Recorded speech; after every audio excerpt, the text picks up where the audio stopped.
C'est terrible. J'adore le look du volant.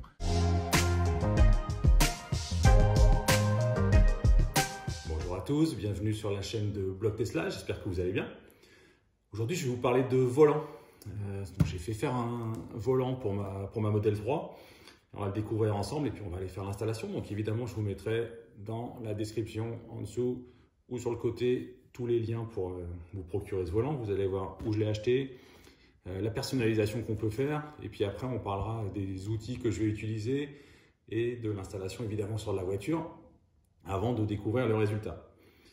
Donc le volant d'origine de la Model 3, j'ai jamais été complètement fan. Il est épuré, assez simple, on va dire, c'est bien. Là, je voulais quelque chose d'un peu plus sportif, un peu plus marqué, un peu plus looké.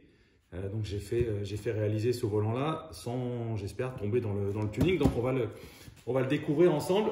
Et c'est un volant qui s'installe sur toutes les Model 3, que ce soit la Model 3, la SR+, qui s'appelle maintenant Propulsion, la Long Range Grande Autonomie ou la Performance 2019, 2020, 2021, c'est toujours le même. Donc vous pouvez l'installer sur n'importe quelle de ces voitures. Et ça va aussi de la même manière sur tous les modèles Y. Allez, on va découvrir ensemble à quoi il ressemble. J'espère que ça répond bien à mes attentes. Suspense.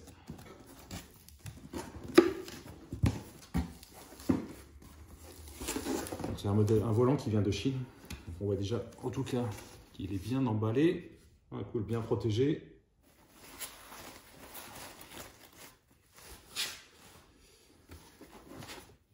Il a même sa petite protection autour.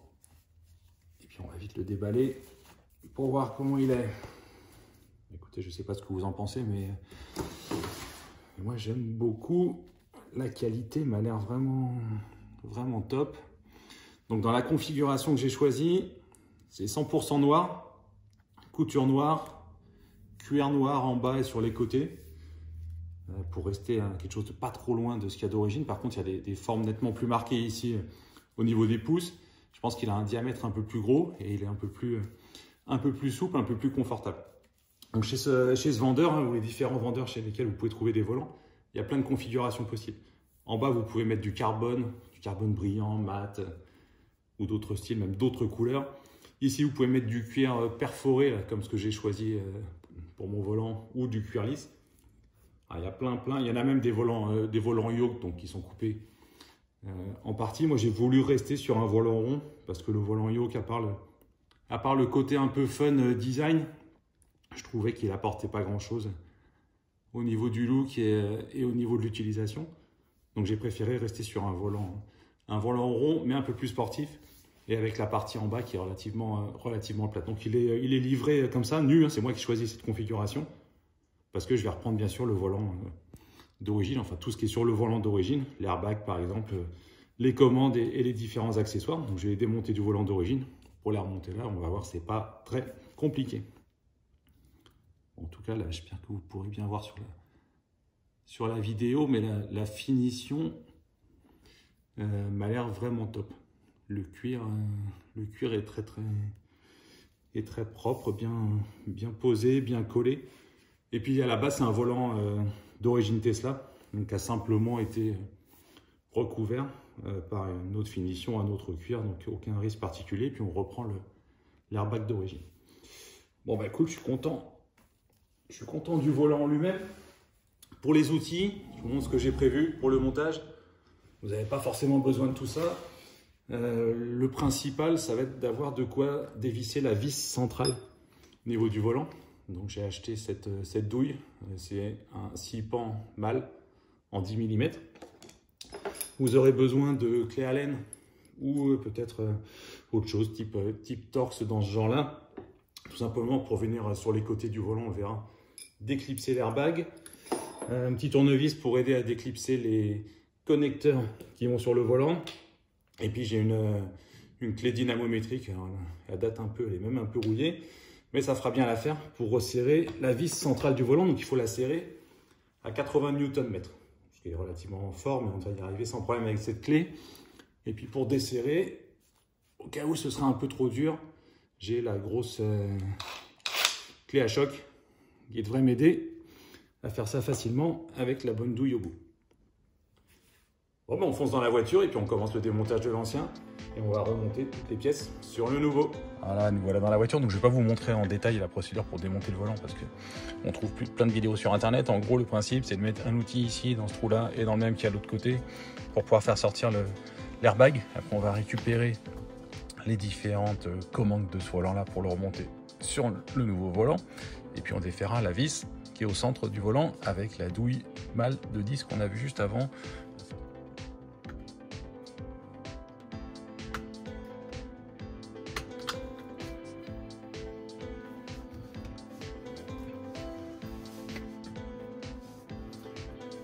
Voilà, donc l'airbag est défait, ça c'est un bon point. Donc on voit bien la grosse vis ici, je vais vérifier si ça va bien être compliqué à faire. Donc avec cette douille là, ok, ça c'est parfait. Pareil, je vous mettrai le lien pour être sûr de prendre la bonne. Donc maintenant il nous reste l'autre connecteur à défaire.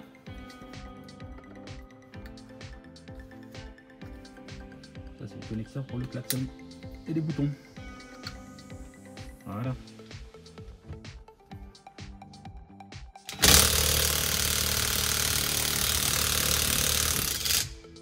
Voilà. C'est fait en quelques secondes. Avec ça, forcément, ça va mieux. Donc c'est du costaud la vis.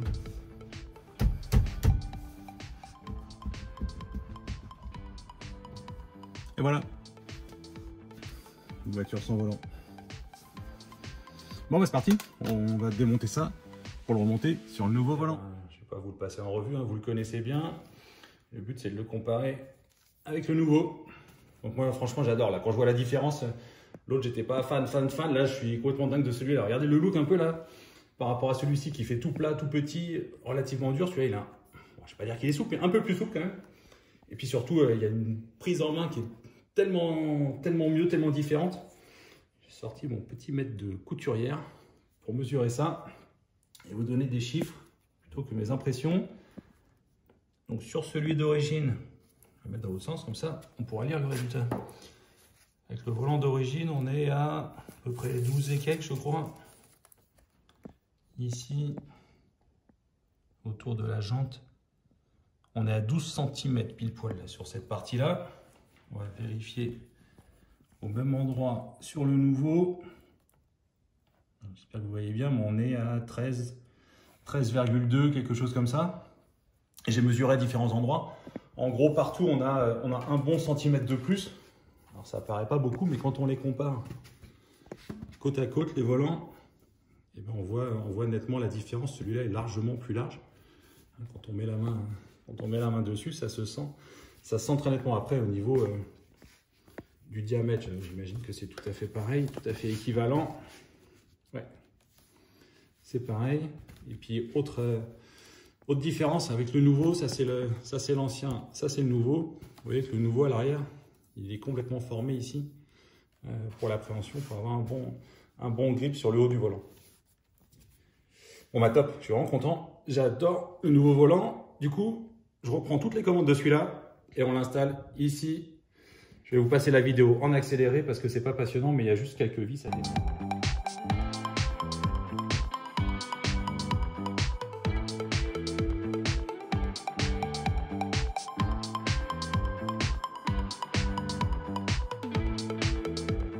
Allez, session de remontage du nouveau volant dans la voiture.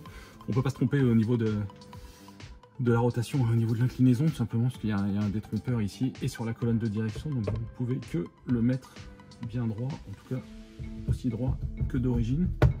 Voilà, on va le faire bouger, on sent quand il est au bout. Après on reprend la grosse vis.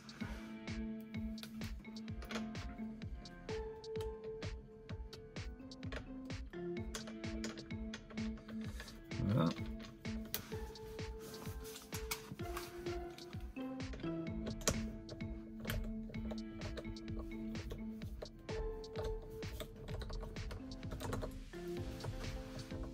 On serra la main au max.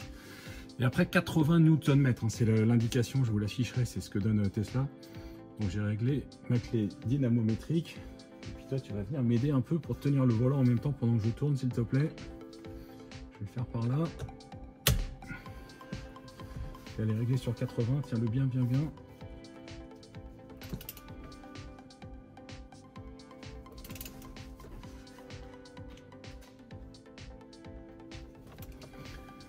Allez, encore un peu. C'est bon coup 80.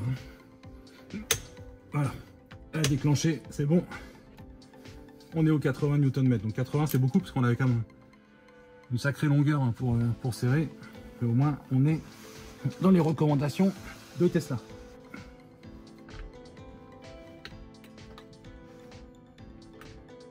On peut vérifier en tirant dessus que c'est bien clipsé.